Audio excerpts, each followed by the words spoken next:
कहानी की शुरुआत में हम फिलाडेल्फिया के रहने वाले एक फायर फाइटर कूपर को देखते हैं। कूपर अपनी टीनेज बेटी राइली के साथ कार में जा रहा होता है। राइली ने हाल ही में स्कूल में अच्छे ग्रेड्स हासिल किए हैं और इसी खुशी में कूपर उसे रिवॉर्ड देने के लिए एक कॉन्सर्ट में ले जा रहा है। ये कॉन्सर्ट दुनिया की मशहूर पॉप स्टार लेडी रेवन का है। वेन्यू के बाहर पहुंचते ही हम देखते हैं कि वहाँ टीनेज गर्ल्स की भारी भीड़ जमा है। कूपर और राइली भी उस क्राउड का हिस्सा बन जाते हैं ताकि वो लेडी रेवन को बस से उतरते हुए देख सकें। इसके बाद वो दोनों एंट्रेंस गेट पर लाइन में लग जाते हैं। कूपर नोटिस करता है कि वहाँ रेगुलर सिक्योरिटी के अलावा कुछ और पुलिस ऑफिसर्स और गार्ड्स मौजूद हैं। उसको थोड़ा अजीब लगता है, लेकिन वो इस बात को इग्नोर करके अंदर चला जाता है। वेन्यू के अंदर एंटर करते ही कूपर देखता है कि वहाँ का माहौल बहुत ही वाइब्रेंट है, लेकिन साथ ही हर कोने में पुलिस ऑफिसर्स तैनात हैं। जब राइली वहाँ एक डांसिंग ग्रुप ज्वाइन करती है तो कूपर उसका वीडियो रिकॉर्ड करता है और उसके लिए स्नैक्स खरीदता है। बातों बातों में कूपर को पता चलता है कि राइली स्कूल में थोड़ा अकेला फील करती है क्योंकि बाकी लड़कियां उसे अपने ग्रुप्स में इंक्लूड नहीं करती हैं। कूपर उसे समझाता है और उसका मूड ठीक करने की कोशिश करता है। जैसे जैसे वो लोग वेन्यू में घूमते हैं, कूपर की नजरें बार बार एक्स्ट्रा सिक्योरिटी कैमराज और हैवी पुलिस फोर्स पर पड़ती हैं। ऐसा लगता है जैसे ये कॉन्सर्ट कम और कोई हाई सिक्योरिटी जोन ज्यादा हो। आखिरकार वो अपनी सीट्स पर पहुंचते हैं। ओपनिंग बैंड परफॉर्म कर रहा होता है और म्यूजिक का शोर काफी तेज होता है। कूपर देखता है कि ऑडिटोरियम के अंदर भी पुलिस ऑफिसर्स हर सेक्शन में घूम रहे हैं। कॉन्सर्ट शुरू होता है और लड़कियां जोर जोर से चिल्लाने लगती हैं। कूपर को इतना शोर बर्दाश्त नहीं होता और वो अपने कान बंद कर लेता है। कुछ सॉन्ग्स के बाद कूपर राइली से कहता है कि उसे वॉशरूम जाना है, लेकिन यहाँ कहानी में एक डार्क ट्विस्ट आता है। जब कूपर बाथरूम में पहुंचता है तो वो अपना फोन निकालता है और किसी सिक्योरिटी कैमरा की फुटेज चेक करने लगता है। यहाँ हमें रिवील होता है कि कूपर सिर्फ एक सिंपल फायर फाइटर और लविंग डैड नहीं है, बल्कि वो एक डेंजरस सीरियल किलर है जिसे लोग द बुचर के नाम से जानते हैं। अपने फोन की स्क्रीन पर वो देखता है कि उसका लेटेस्ट विक्टिम, जिसका नाम स्पेंसर है, कूपर के सीक्रेट हाउस के बेसमेंट में कैद है। कूपर चेक करता है कि स्पेंसर अभी भी वहाँ ट्रैप्ड है या नहीं। इसके बाद वो हाथ धोता है और मिरर में देखता है। अचानक उसे हेलुसिनेशन होता है और उसे अपनी डेड मदर अपने पीछे खड़ी दिखाई देती है। बाहर पुलिस की गाड़ियां वेन्यू को पूरी तरह घेर चुकी होती हैं। जब कूपर बाथरूम से बाहर निकलता है तो उसे रास्ते में जोडी की मॉम मिलती है। जोडी वही लड़की है जो राइली को स्कूल में बुली करती है। जोडी की मॉम कूपर से कहती है कि टीनेजर्स कभी कभी वियर्ड बिहेव करते हैं और प्रॉमिस करती है कि आगे से जोडी राइली को अपने साथ एक्टिविटीज में शामिल करेगी। कूपर बस पोलाइटली सुनता है और वहां से निकल जाता है। कूपर वापस अपनी सीट पर आता है। स्टेज पर लेडी रेवन अपने मिसिंग फादर के बारे में बात कर रही होती है। वो अपने फैंस से रिक्वेस्ट करती है कि वो अपने फोन्स की फ्लैश लाइट ऑन करें। पूरा ऑडिटोरियम रोशनी से जगमगा उठता है और लेडी रेवन पियानो बजाना शुरू करती है। इसी इमोशनल मोमेंट के बीच कूपर देखता है कि पुलिस वाले भीड़ में से एक आदमी को पकड़ कर ले जा रहे हैं। कूपर के पीछे वाली लाइन में भी ऑफिसर्स खड़े होकर लोगों को ऑब्जर्व कर रहे होते हैं। इंटरवल के दौरान कूपर और राइली टी शर्ट खरीदने के लिए स्टॉल पर जाते हैं। वहाँ राइली के साइज की टी शर्ट अवेलेबल नहीं होती। सेलर, जिसका नाम जेमी है, कहता है कि और स्टॉक आ रहा है। कूपर इस मौके का फायदा उठाता है और जेमी से कैजुअल तरीके से पूछता है कि आज यहाँ इतनी पुलिस क्यों है। जेमी पहले तो कहता है कि ये एक सीक्रेट है, लेकिन फिर वो एक्साइटेड होकर कूपर को बता देता है। जेमी बताता है कि पुलिस को खबर मिली है कि मशहूर सीरियल किलर द बुचर आज इस कॉन्सर्ट में मौजूद है, इसलिए पुलिस ने पूरे वेन्यू को एक ट्रैप में बदल दिया है। जो भी इंसान वेन्यू से बाहर निकलेगा उसे चेक किया जाएगा। बैक स्टेज के अलावा सारे एग्जिट्स पर पुलिस का पहरा है। ये सुनकर कूपर को समझ आ जाता है कि वो बुरी तरह फंस चुका है। वो राइली को लेकर वेन्यू में घूमने का नाटक करता है जैसे उसे स्नैक्स चाहिए, लेकिन असल में वो बाहर निकलने के रास्ते ढूंढ रहा होता है। वो चेक करता है कि हर एग्जिट दरवाजे पर हैवी पुलिस फोर्स मौजूद है। कूपर एक जगह देखता है कि एक ड्रंक औरत स्टेयर्स के पास खड़ी है। वो चुपके से उसे धक्का दे देता है ताकि वो गिर जाए और केओस मच जाए। जैसे ही वो औरत गिरती है, एंट्रेंस पर खड़े कॉप्स उसकी मदद के लिए दौड़ते हैं। कूपर इस डिस्ट्रैक्शन का फायदा उठाकर निकलने की कोशिश करता है, लेकिन दरवाजे के बाहर उसे और भी ज्यादा ऑफिसर्स दिखाई देते हैं। मजबूरन उसे वापस अंदर आना पड़ता है। लेडी रेवन अनाउंस करती है कि अब एक स्पेशल गेस्ट आने वाला है। स्टेज के बीच में से जमीन खुलती है और एक प्लेटफॉर्म ऊपर आता है जिस पर दूसरा सिंगर होता है। कूपर उस खुले हुए हैच को गौर से देखता है और राइली से कहता है कि सोचो, अगर वो दोनों उस गड्ढे में कूद जाएं तो कितना मजा आएगा, और वो देखना चाहता है कि वो उन्हें कहाँ ले जाता है। राइली अपने डैड की इस अजीब बात पर चिढ़ जाती है और उसे वियर्ड कहती है। कूपर अपनी फ्रस्ट्रेशन छुपाता है और वहाँ से हट जाता है। वो वापस टी शर्ट स्टैंड पर जाता है और देखता है कि जेमी सप्लाई रूम की तरफ जा रहा है। कूपर उसके पीछे हो लेता है और मदद करने का नाटक करता है। सप्लाई रूम में जेमी बताता है कि वो द बुचर के केस को ऑब्सेसिवली फॉलो कर रहा है। वो अपने फोन में विक्टिम्स की हॉरिफाइंग फोटोज भी दिखाता है। जेमी बताता है कि आज सभी एम्प्लॉइज को स्पेशल ट्रेनिंग मिली है और उनका एक कोड वर्ड है हैमिल्टन, जिससे वो एक दूसरे को आइडेंटिफाई कर सकते हैं। कूपर बड़ी चालाकी से जेमी का आईडी कार्ड चुरा लेता है जब वो बॉक्सेस उठा रहा होता है। टी शर्ट लेने के बाद कूपर उसी आईडी कार्ड का यूज करके एम्प्लॉय रूम में स्नीक कर जाता है। वहाँ पुलिस ऑफिसर्स आपस में बात कर रहे होते हैं कि अगर बुचर पकड़ा गया तो उसे तुरंत सिविलियन से दूर ले जाना होगा। कूपर जेमी का कार्ड अपनी जैकेट पर लगा लेता है ताकि वो स्टाफ मेंबर लगे और ग्रुप के बीच में घुस जाता है ताकि उनकी बातें सुन सके। वहाँ पास में ही उसके लेटेस्ट क्राइम सीन की फोटो लगी होती है। जब एक कॉप शुगर मांगता है तो कूपर तुरंत शुगर ढूंढ कर देता है ताकि वो कोऑपरेटिव और फ्रेंडली लगे। बाहर निकलते वक्त कूपर पुलिस के बैग से एक वॉकी टॉकी चुरा लेता है। कॉरिडोर में वापस आते ही जोडी की मॉम फिर से कूपर का रास्ता रोकती है। वो गुस्सा हो जाती है जब कूपर उसे इग्नोर करने की कोशिश करता है। उनकी बहस सुनकर 2 पुलिस वाले वहां आ जाते हैं, लेकिन तभी किसी आदमी के चीखने की आवाज आती है। दोनों ऑफिसर्स दौड़कर एंट्रेंस की तरफ जाते हैं जहां कुछ कॉप्स एक आदमी को अरेस्ट कर रहे होते हैं। इस बार कूपर वहां जोसेफिन को देखता है जो एक फेमस FBI प्रोफाइलर है। अपनी सीट पर वापस आकर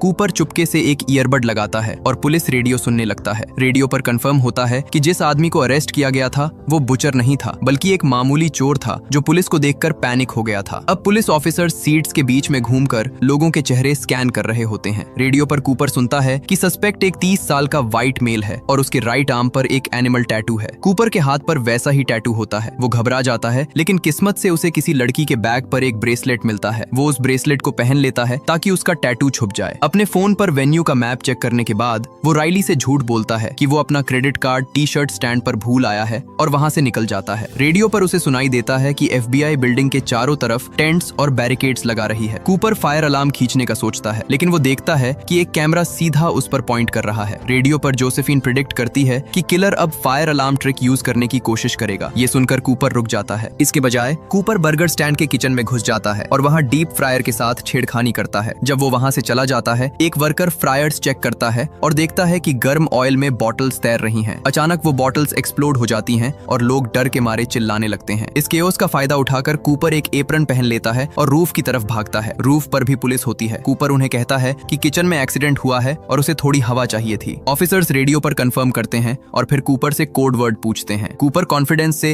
हैमिल्टन बोलता है। फिर भी शक होने पर वो उसका ID कार्ड मांगते हैं। एप्रन की पॉकेट में कूपर को किसी और का वॉलेट और वेन्यू कार्ड मिल जाता है, जिससे वो ऑफिसर्स को दिखाकर उनका शक दूर कर देता है। वहां से निकलने से पहले वो ऑफिसर्स से जोसेफिन के बारे में पूछता है और पता चलता है कि वो एक एक्सपर्ट प्रोफाइलर है। जब कूपर नीचे वापस आता है तो वो उस किचन वर्कर को देखता है जो पूरी तरह जल चुका है। वहां उसे फिर से अपनी माँ का हेलुसिनेशन दिखता है। इसके बाद वो राइली के पास पहुंचता है जो उसके बिहेवियर से काफी चिंतित और परेशान होती है। कूपर झूठ बोलता है कि जोडी की मॉम ने उसे कॉर्नर कर लिया था। राइली कहती है कि अब उसे टेंशन लेने की जरूरत नहीं है क्योंकि उसने अपने बगल वाली सीट पर बैठी लड़की से दोस्ती कर ली है। अब सीन शिफ्ट होता है कॉन्सर्ट के उस हिस्से पर जहां लेडी रेवन ऑडियंस में से किसी एक लड़की को स्टेज पर बुलाती है। इसे ड्रीमर गर्ल सेगमेंट कहते हैं। कूपर को लगता है कि ये सिक्योरिटी बाईपास करने का एक परफेक्ट मौका है। वो वहां खड़े एक हैंडलर के पास जाता है और एक इमोशनल झूठी कहानी सुनाता है। वो कहता है कि राइली अभी अभी कैंसर से रिकवर हुई है और लेडी रेवन उसकी इंस्पिरेशन है। पुलिस वाले कूपर की तरफ बढ़ रहे होते हैं, लेकिन तभी कूपर का प्लान काम कर जाता है और राइली को स्टेज पर जाने के लिए चुन लिया जाता है। दोनों को बैक स्टेज पास मिल जाते हैं। हैंडलर एक पुलिस ऑफिसर से बात करता है और उन्हें बिना चेकिंग के आगे जाने दिया जाता है। राइली बहुत नर्वस होती है, लेकिन लेडी रेवन के बुलाने पर स्टेज पर चली जाती है। कूपर अपनी बेटी की खुशी देखने का नाटक करता है, लेकिन उसका पूरा ध्यान अपने आसपास खड़े कॉप्स पर होता है। भीड़ में जोडी और उसकी मॉम राइली को स्टेज पर देखकर जल भुन जाते हैं। सॉन्ग खत्म होने के बाद बैक स्टेज में कूपर देखता है कि एक लड़की बेहोश हो रही है। वो उसे उठाता है और वर्कर्स से हेल्प मांगता है। इस तरह वो जोसेफिन के देखने से पहले ही वहां से निकल जाता है। कूपर उस सिक लड़की की मदद करता है और उसे जूस देता है। मैनेजर कूपर के इस हेल्पफुल नेचर से इंप्रेस हो जाता है और उन्हें स्टेज के बिल्कुल पास खड़े होकर कॉन्सर्ट देखने की परमिशन दे देता है। कूपर मैनेजर से पूछता है कि क्या वो कॉन्सर्ट के बाद बैक स्टेज डोर से निकल सकते हैं ताकि भीड़ से बचा जा सके। मैनेजर हाँ बोल देता है, लेकिन जब कॉन्सर्ट खत्म होता है और कूपर राइली के साथ उस दरवाजे से निकलने की कोशिश करता है तो वो देखता है कि वहां भी पुलिस का पहरा है। पास के एक रूम में कूपर जोसेफिन की आवाज सुनता है। जोसेफिन लेडी रेवन को बता रही होती है कि कैमराज ने हर उस इंसान का डेटा और फोटो कैप्चर कर लिया है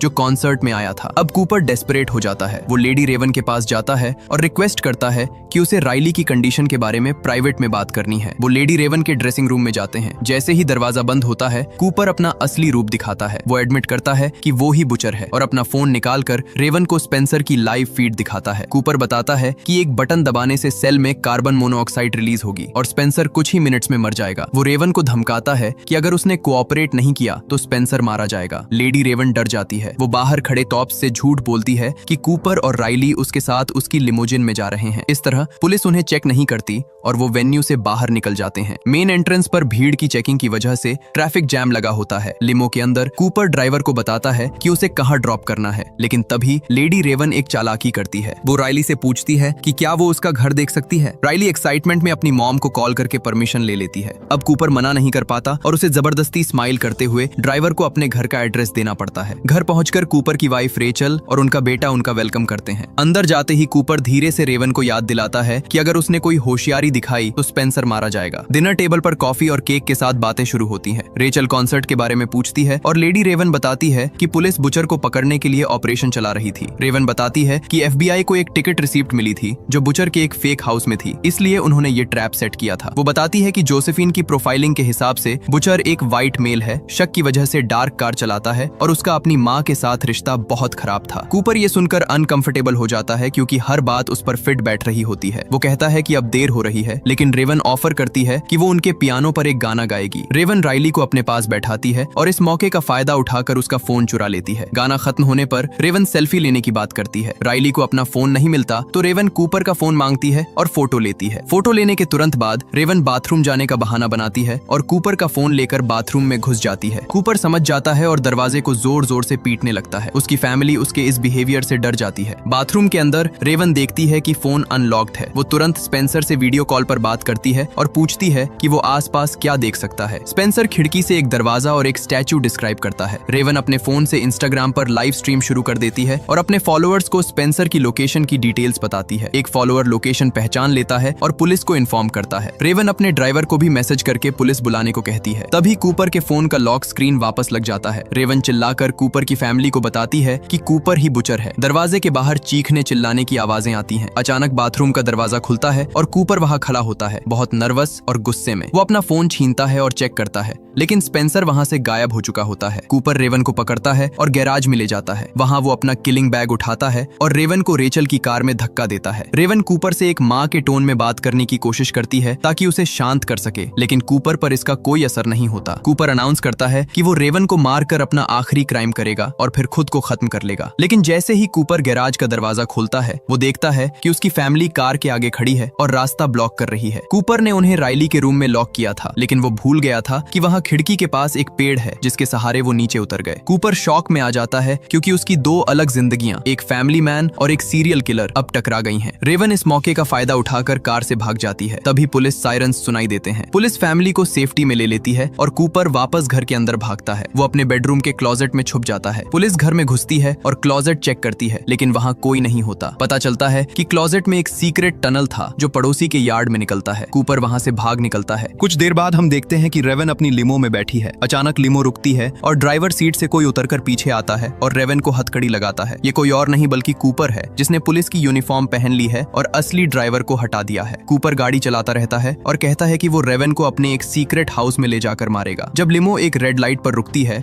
रेवन हिम्मत करके विंडो खोलती है और भीड़ को चिल्लाकर मदद के लिए बुलाती है। लोग गाड़ी को घेर लेते हैं और आगे बढ़ने नहीं देते। रेवन किसी तरह हथकड़ी तोड़ने में कामयाब हो जाती है और भीड़ में भाग जाती है। पुलिस वहां पहुंचती है और गाड़ी पर गोलियां चलाती है। गाड़ी पूरी तरह डिस्ट्रॉय हो जाती है, लेकिन जब पुलिस अंदर चेक करती है तो वो खाली होती है। कूपर वहां से भी भीड़ का फायदा उठाकर भाग चुका होता है। सीन शिफ्ट होता है और रेवन अब सेफ है और स्पेंसर से मिलती है। वहीं दूसरी तरफ रेचल अपने बच्चों को अपनी बहन के घर छोड़कर वापस अपने घर आती है। जोसेफिन उसे मना करती है, लेकिन रेचल कहती है कि उसे वहीं रहना है। रेचल किचन में चाय बना रही होती है, तभी कूपर वहां अचानक आ जाता है। कूपर को लगता है कि रेचल ने ही उसे फंसाया है। रेचल एडमिट करती है कि हाँ, उसे शक था। उसने नोटिस किया था कि कूपर के कपड़ों से हॉस्पिटल क्लीनिंग फ्लूइड की स्मेल आती थी। उसने एक बार कूपर का पीछा किया था और वहां टिकट की रिसीप्ट छोड़ी थी ताकि पुलिस उसे ढूंढ सके। कूपर गुस्से में अपना शर्ट उतारता है और एक चाकू उठा लेता है। वो रेचल को मारने के लिए आगे बढ़ता है। रेचल उसे बातों में उलझाती है और कहती है कि राइली ने जो पाई बनाई थी उसे खत्म कर लेना चाहिए। कूपर पाई खाने लगता है। वो बताता है कि कैसे उसे लोगों को मारकर शांति मिलती है। अचानक कूपर को चक्कर आने लगते हैं। उसे रियलाइज होता है कि रेचल ने पाई में वही बेहोश करने वाली दवा मिला दी थी जो कूपर अपने विक्टिम्स के लिए यूज करता था। कूपर लड़खड़ाने लगता है। उसे दरवाजे पर फिर से अपनी माँ का हेलुसिनेशन दिखता है जो उसे मॉन्स्टर कह रही है। कूपर रोता है और अपनी माँ की तरफ बढ़ता है, लेकिन तभी पुलिस वहां आ जाती है और उसे टेजर गन से शॉक देती है। कूपर एक ऑफिसर पर हमला करता है, लेकिन जोसेफिन और बाकी ऑफिसर्स मिलकर उसे काबू में कर लेते हैं। आखिरकार कूपर को हथकड़ी लगाकर घर से बाहर लाया जाता है। वो ऑफिसर्स से रिक्वेस्ट करता है कि उसे राइली की गिरी हुई साइकिल उठाने दें। ऑफिसर्स उसे अलाउ करते हैं। तभी राइली वहां आ जाती है और अपने डैड को गले लगाती है। कूपर को पुलिस वैन में बिठाया जाता है। वैन के अंदर कैमरा कूपर के चेहरे पर फोकस करता है। हम देखते हैं कि उसने साइकिल उठाते वक्त उसका एक तार चुरा लिया था। अब वो उसी तार से अपनी हथकड़ी खोल रहा है और एक शैतानी हंसी हंस रहा है। वहीं दूसरी तरफ टी शर्ट बेचने वाला जेमी न्यूज में कूपर का चेहरा देखता है और डर जाता है कि उसने एक सीरियल किलर की मदद की थी। मूवी के एंड में हम देखते हैं कि वैन चलती जा रही है और कूपर अभी भी अपनी आजादी की प्लानिंग कर रहा है। इसी के साथ ये कहानी खत्म होती है। अगर आपको ये वीडियो पसंद आई हो तो प्लीज चैनल को सब्सक्राइब जरूर करें और बेल आइकन को भी प्रेस कर दें ताकि ऐसी और वीडियोस आप तक पहुंचती रहें। देखने के लिए धन्यवाद।